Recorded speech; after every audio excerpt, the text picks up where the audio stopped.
It's 5:55 in the heart of the Texas Hill Country, and you're listening to Eat, Play, Live, the show that's chasing dreams and crushing goals. My goal here is to help you live a healthier, happier, more balanced life. Yes, we are just a little bit early tonight. We should have played one more song first, but that's okay. I've got a good one for after the show, and we have a lot of awkward conversations to have tonight. So let's go ahead and just get into it. You'll see what I mean here in just a moment. Our focus for this year, of course, is learning to love ourselves unconditionally. Just knowing that you are good enough. You are completely capable of the things that you're setting out to do, and that it's completely okay to just love the skin you're in, even when it makes you uncomfortable. Yeah, it's okay to do that. So focus on the good stuff, fix what you can, accept the rest in all things. But since I said that we're focusing on the skin we're in, let's start with our skin, that outer layer, that epidermis. Yeah, let's focus on that and take a look.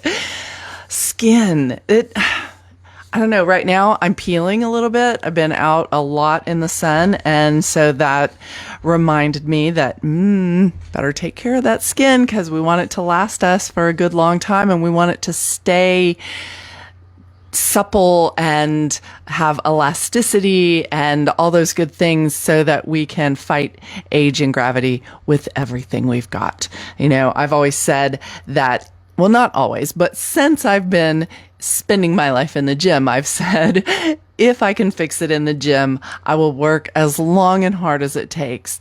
But there are some things you can't fix in the gym, and you may have to call a surgeon. That's okay. No judgment here. So love it, fix it, or accept it. That is what we're going to do. So we're going to start. I want to talk about things that sometimes we don't like to talk about. Okay? It's awkward conversation day. And we're going to start by talking about loose skin. Yes, I know most of us struggle with loose skin. Not everyone, but a lot of us do. And it can be caused from a lot of different things. Maybe you had a massive weight loss. That is, for me, what played a huge part in the skin that aggravates me completely. But it could be from pregnancy.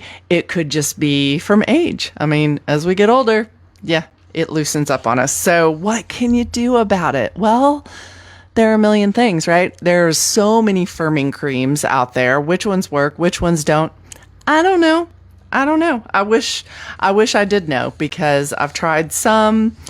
I don't know if they make any difference, to be honest with you. So apparently they need to contain retinoids. That is something that is said that is going to help you. Now, what I'm seeing with the firming creams is mostly it applies to your face. I don't know why people think their face is the only thing that need firmed, because a lot of things need firmed. But I think the other parts of the body, it's just too much for those little creams to handle. You know, the face is a smaller place where it can maybe target with those retinoids, which are chemical derivatives of vitamin A. They include tretinoin. Yeah, I know. My pronunciation is wonderful. Retinoic acid and adapalene. Okay. I'm sure you wrote those down, right? You're going to remember those. Just remember, you need retinoids in your firming creams. And the doctor that is recommending this, I'm struggling today, folks. It's because we started early. It totally threw me off. We are not supposed to start till 6. So let's okay, now it's 6. Fresh start. Here we go. So doctors recommend avoiding skincare products that include lanolin due to an increase in the rate of allergies that they're seeing against products with lanolin. And it's in a lot of products. So read the labels. I tell you this all the time, but when it comes to things you're putting on your skin, read those labels and look for things that don't include lanolin. Now, if you want some suggestions for different creams, I put a link on my Facebook page, eatplaylive.andy, that has a lot of this good information, and it has links to actual products that you can try. I will try some. Talk to me, people. Let me know. Comment on my page if you've tried them. If you have something that you feel like actually really works, let me know. Let's help each other out here so we can all have firmer, tighter, more youthful looking skin. Yes. So also it's encouraged to use creams that contain hyaluronic acid, which attracts and holds onto the water molecules. So that helps reduce the depth of wrinkles, increase your skin's firmness, diminish roughness, all those good things. And it can also be taken as a supplement. So you can ingest it and see if it works from the inside out. So that link also is on my Facebook. It's in that article that I linked there. So I ordered some of these supplements and I'm going to try this out because I'm a big fan of supplements, and I did some research on it, said they're totally healthy for you. There's not anything to be worried about. So let's try it out and see if we can get our skin helped out. Do you use collagen? A lot of people, that's been all the rage. You see it in all kinds of products where they're amping up the collagen. And I got to admit, I've been adding that too, because whatever we can do, we're going to do, right? Next, exercise.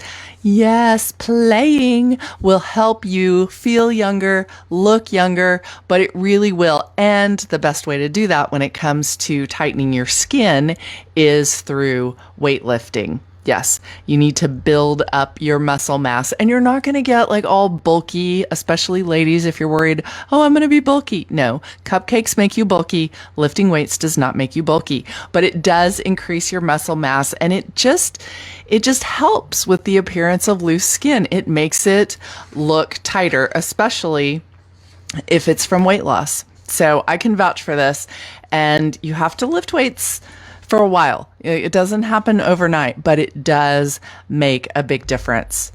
Something else you can do, this is sort of the flip side, is lose weight. Okay, so this actually had me puzzled at first because a lot of our loose skin is from losing weight. So how does losing weight help with health? Yeah, that doesn't make sense, does it? Well, it just depends on the kind of fat that you have, right? We're all made different and we carry fat differently. We carry it in different places. And some of that stubborn fat that's right under the skin just makes your skin appear loose. They call that subcutaneous fat, and that just gives it that appearance. Okay. It's not really so loose, but it looks like it is. So if you pinch that problematic area and there's more than a few millimeters of skin, that's what's going on there. You've got that fat there. So losing that layer of fat could actually help your skin firm up there.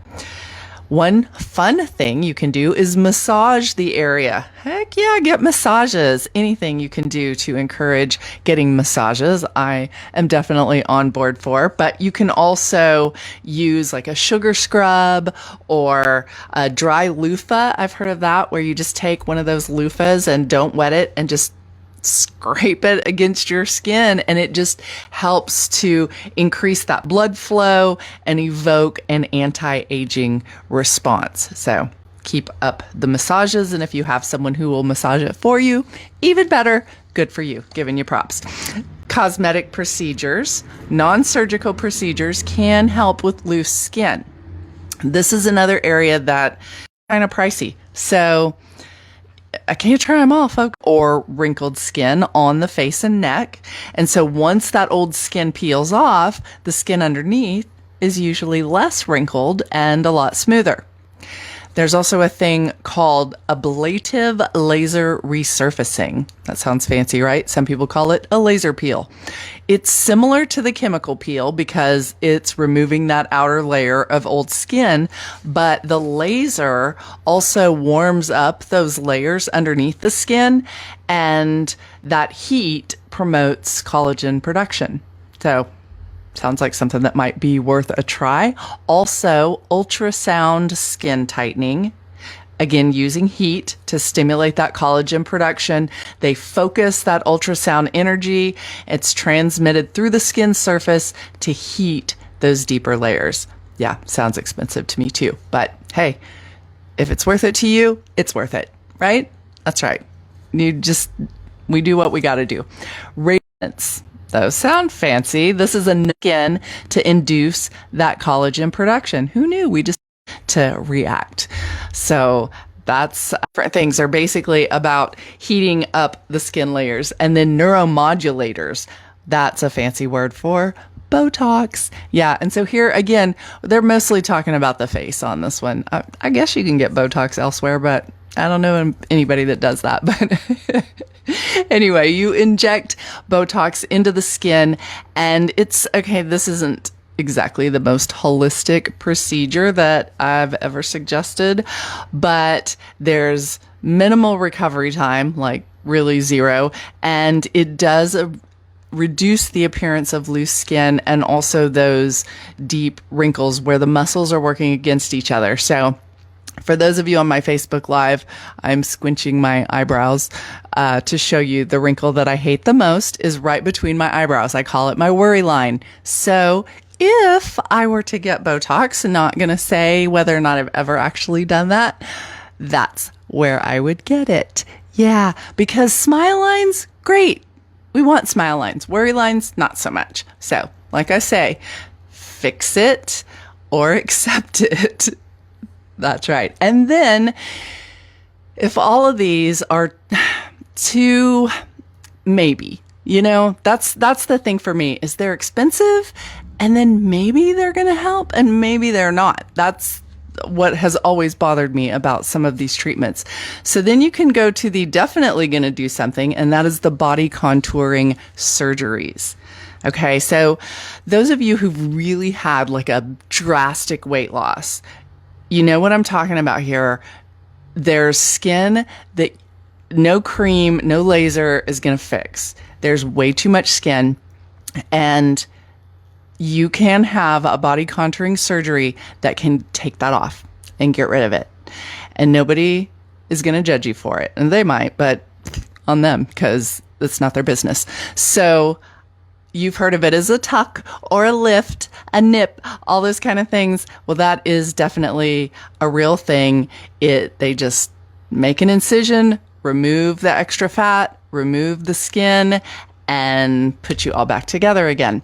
So I am going to be really transparent here and tell you that I have actually done this.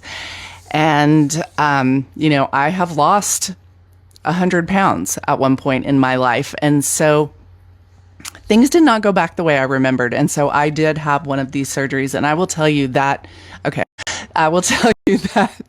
the recovery is really hard. It takes a long time. And it's quite painful. And with one of the surgeries that I had, I could not sit down for 6 to 8 weeks at all. Like, nobody warned me about that. So going back to work, I'd be real about that because I thought that was the absolute only answer. And the only thing that was going to fix the skin, skin also is genetic, right? So some of us have firmer skin than others. Some of us, the collagen reacts better than others. And a lot of that is determined through genetics. And so mine personally ain't that great.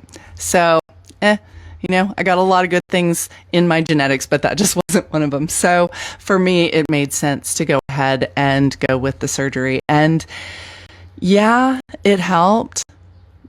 In my opinion, not enough to make it worthwhile. Yeah, you will rarely see me in shorts. I hate my legs. I hate the way they look, and it's because of the skin. So just being real with you because I want you to, go in with eyes wide open. These are tough decisions to make, and we're embracing awkward conversations today. So I'm sharing that awkward bit of information so that maybe it will help you or someone you know or care about make a tough decision when it comes to doing what's right for you. Love it, fix it, or just accept it and move on. All right, next awkward conversation today. Let's talk about pee. Yeah, I have a friend who says that I go by Andi P on this show. I do a lot of that. I drink a lot of water every single day. And if you take a road trip with me, we will stop frequently. So just deal with it. But we're going to talk about when your pee smells.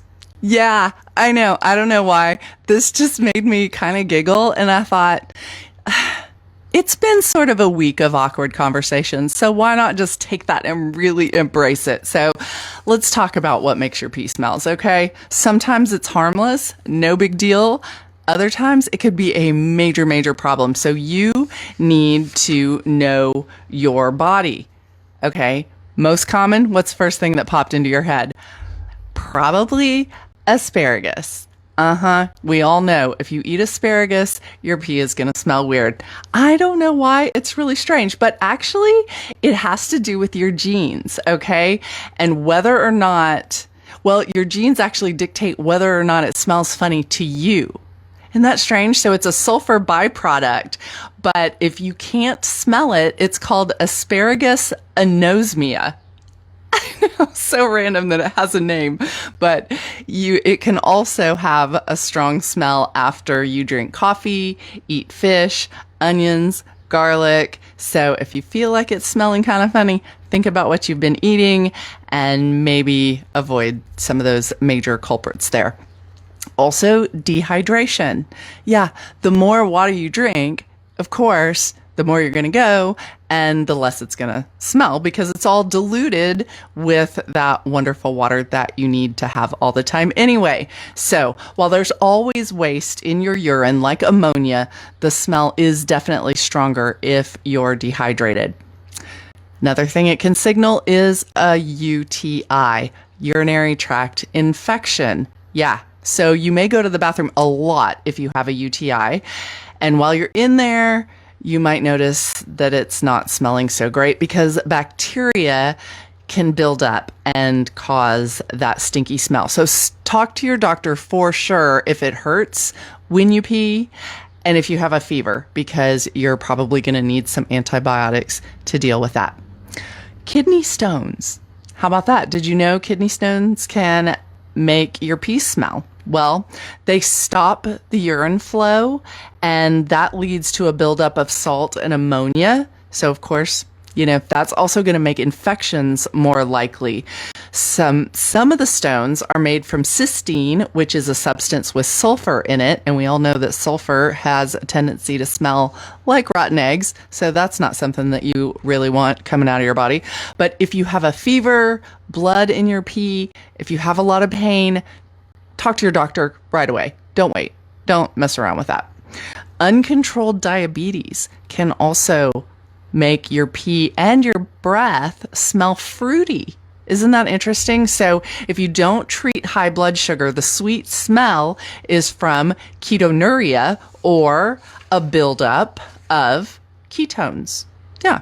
So those are the chemicals in your body the chemicals your body makes, rather, when you're burning fat instead of glucose for energy. So if you've got diabetes and you notice that sweet smell, there's something you need to do about that. Talk to your doctor about that. Here's one that I had never heard of before. Have you ever heard of maple syrup urine disease? Yeah, that's so weird. But people are actually born with this condition and they can't break down certain amino acids. So when those build up, both their pee and their earwax smell sweet.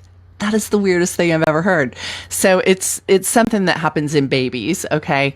And if you have a baby or you know someone who has that, then they will start to develop this syrupy odor within a day or two after they're born and will need to follow a special diet. So the doctor will have to help the parents figure out how to manage that. Maple syrup urine disease. Yes, we've learned something new tonight for sure. All right, next super awkward one. STI. Yeah, a sexually transmitted infection can make your pee not smell good, also cause itching and burning. So if any of that kind of stuff is happening, talk to your doctor. Don't talk to me. Don't put that on my Facebook. I don't want to know about that. Talk to your doctor about that. Vitamin overload.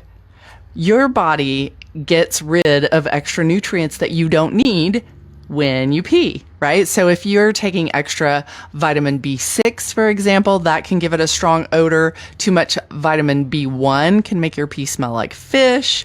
B vitamins also tend to make it look a really bright yellow, like greenish yellow. So if you're taking a lot of supplements and you're noticing some of those things, don't freak out.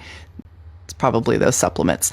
Other medications, also sulfa drugs, can give your pee a bit of a stench. That includes I just need to not try to pronounce any kind of medications today. They're not working for me.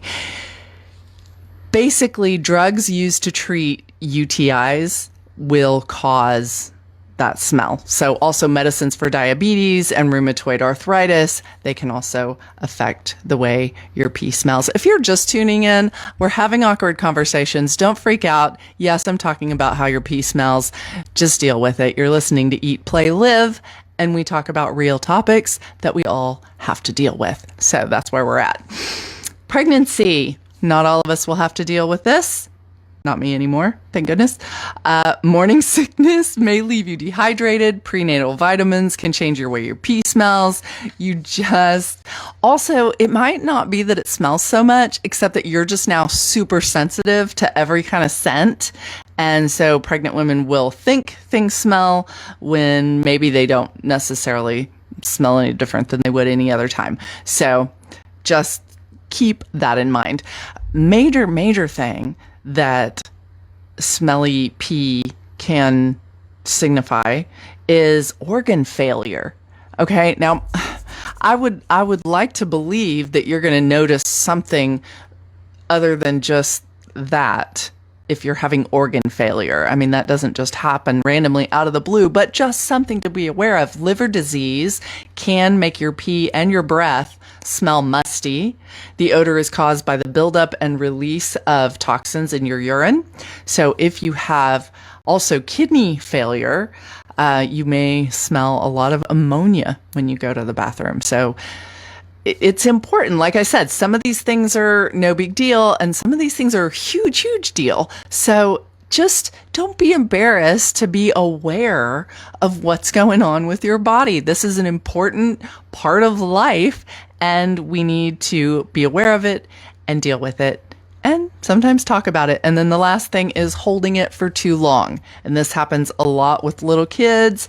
Your urine might start to smell funky because it's just been hanging out in your bladder for way too long. So especially with kids, if you notice that they tend to be the type that just hold it. I don't know why they do that, but if they do, just try to help them not do that, because that doesn't end well. And it can also cause bladder infections, UTI. So we don't want to have to deal with that either. So, all right, we have made it through the pee section, but we're not finished with awkward conversations, because you know what?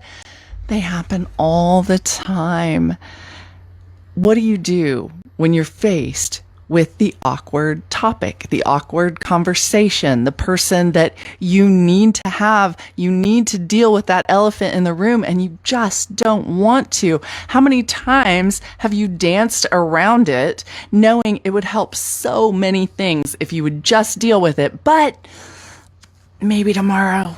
Yeah, I don't want to deal with that today. Well, just muster up the courage and go for it.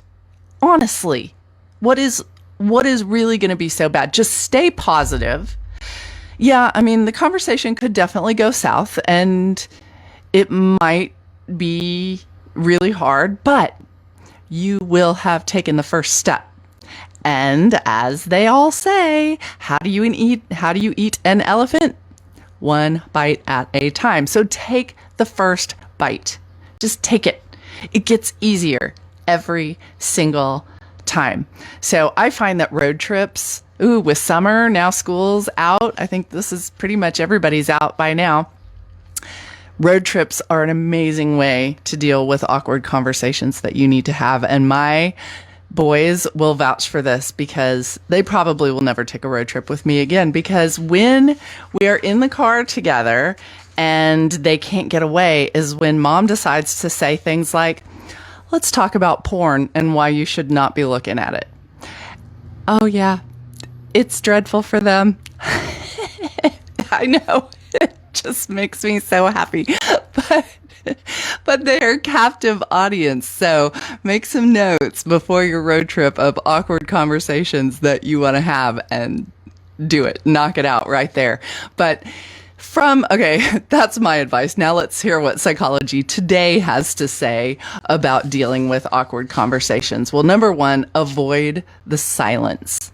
Silence makes people crazy, doesn't it? They say that 4 seconds of silence will skyrocket your anxiety in any conversation. It's just like we just can't deal with that silence. And the more anxious you feel, the less articulate you'll be. So it's harder to get through that conversation. So plan what you want to say in advance. I like to have bullet points because when things get tense, you can kind of get off topic and you can miss like the main thing that you meant to talk about and kind of defeated the whole purpose.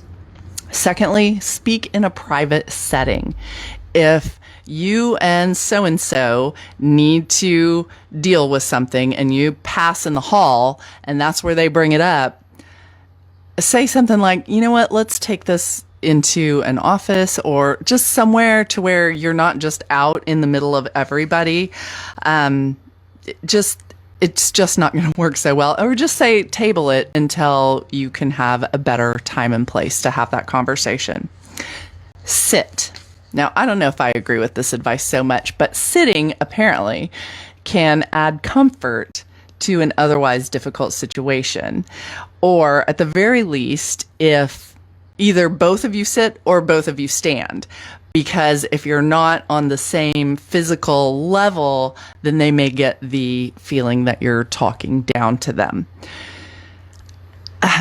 I have to say that I actually considered this just recently in a very tense, awkward conversation that I was having. And I did purposely remain standing because I didn't want to be talked down to, So I just kind of took that reverse logic. I'm going to go ahead and be up here. I don't know. You judge for yourself whether that's a good tactic or not.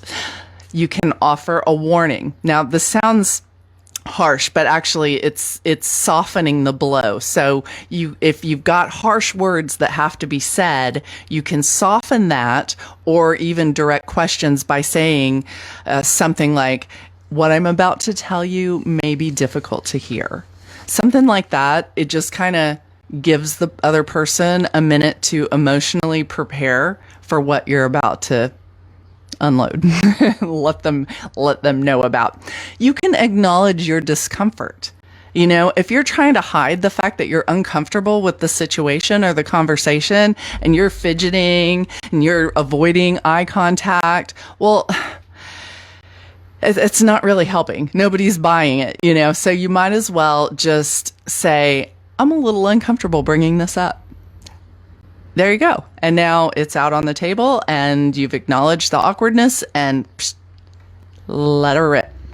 Be polite, yet direct. It is important to be polite, but be careful not to soften your words so much that the message completely gets lost, right? If you're firing someone for incompetence, don't imply that they're being let go because there isn't enough work. No, be direct, be honest. If you're not being direct, that indirect communication just adds to the other person's confusion about what's really going on. So stick to the facts, keep the conversation short.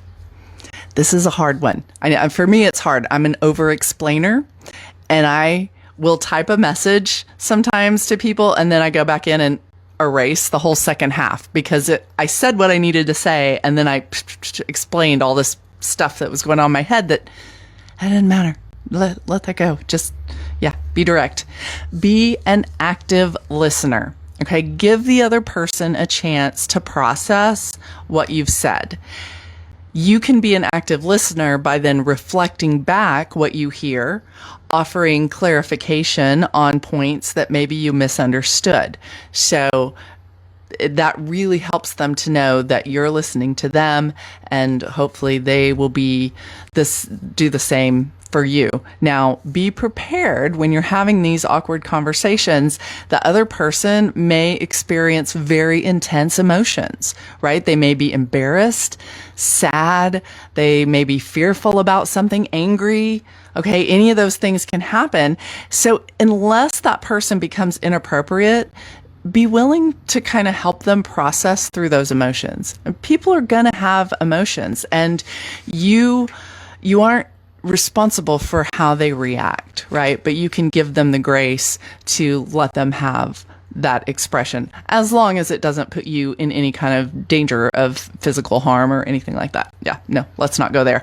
Then draw the conversation to a close. Okay, awkward conversations often end in an equally awkward manner, right? They just kind of, now I don't know what to do with this. So uncertainty about whether the conversation is actually over, or confusion about maybe what should happen next, that often just adds to the clumsiness. So if you have something you're going to follow up on, say so. If you expect the other person to take some sort of action, say so. Let them know, express your expectation, and then maybe say something like, "That's all I wanted to talk about today. Think about it and get back with me with any questions." Okay? Here's how that works. "That's my show. That's all I wanted to talk to you about today. Think about it and message me at eatplaylive.andy with any questions." Just like that. I'm Andi P, reminding you to love it, fix it, or accept it. Until next week, thank you so much for tuning in. I hope you have a fantastic Memorial Day weekend. Congratulations to all the graduates out there. Be safe, have a great time, and I'll see you next week. Peace out.